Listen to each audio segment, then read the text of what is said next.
everyone.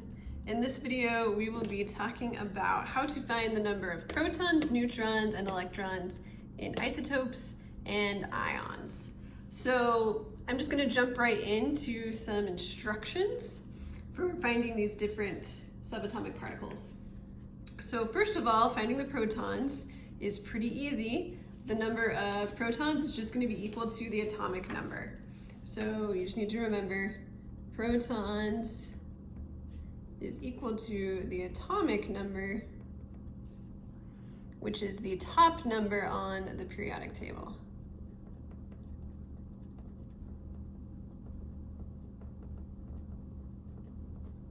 So if I gave you any isotope or ion of, say, nitrogen, the number of protons is always going to be 7, no matter what, because if something has 7 protons, it has to be nitrogen.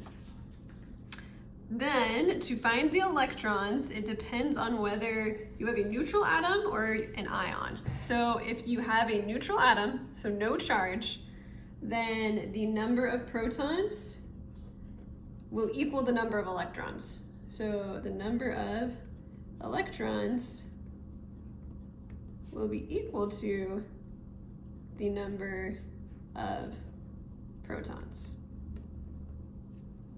Because since electrons are negative and protons are positive, for an atom to be neutral, the number of electrons and protons has to be equal. They have to cancel each other out. Now, if you have a positive ion, that means electrons have been lost. Since electrons are negative, losing negative electrons creates a positive ion. So, you need to remember, electrons are lost. So you need to subtract the charge from the atomic number.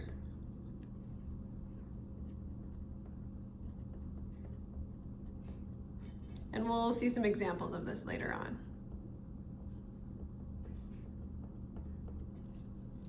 Okay, and then in a negative ion, electrons have been gained. So you need to add the charge to the atomic number.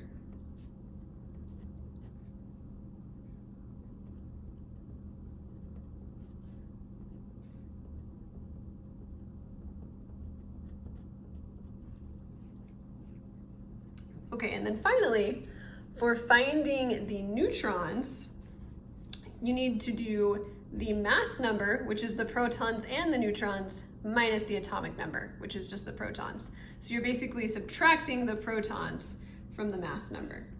So we'll write this formula down. Neutrons are equal to the mass number minus the atomic number.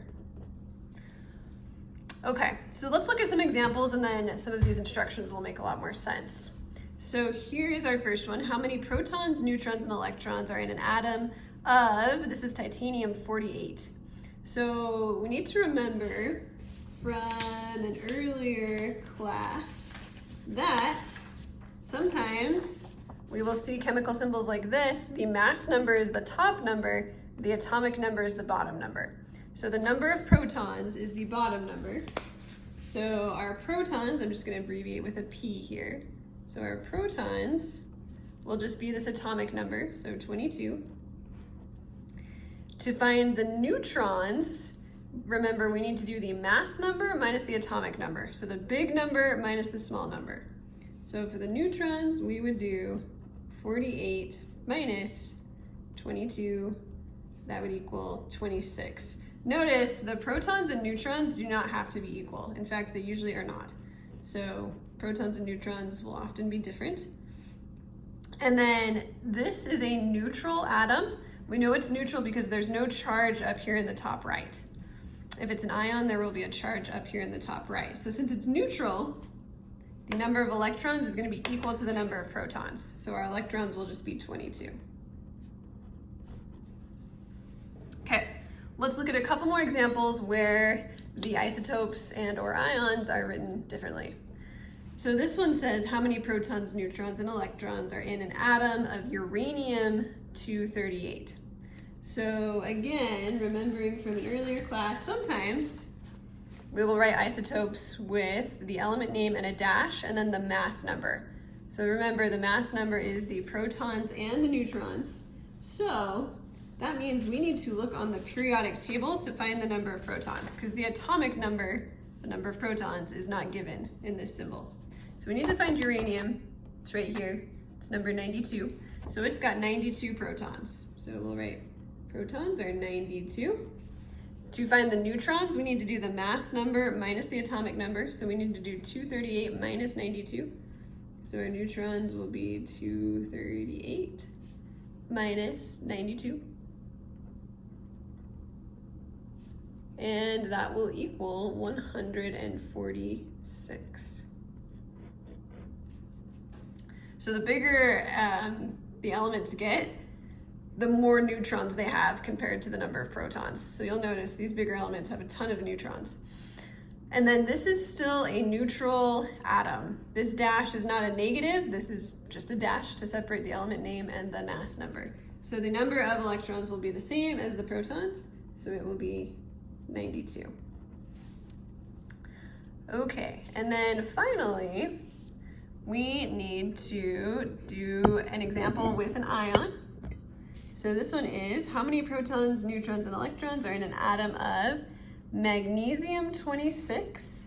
And this one is an ion. It's got a +2 charge here. So let's do the protons first. The bottom number, the 12, that's our atomic number. So we know there are 12 protons.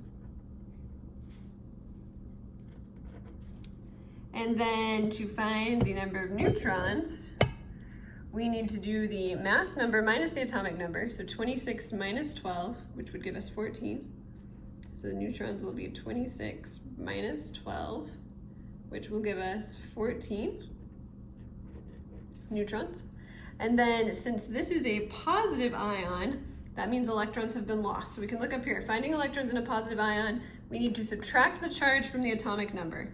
So our atomic number is 12, our charge is 2. Since we've lost electrons, we're going to subtract that 2, and so there will be 10 electrons. Again, because this ion has lost 2 electrons. And that is how you find the number of protons, neutrons, and electrons in isotopes and ions.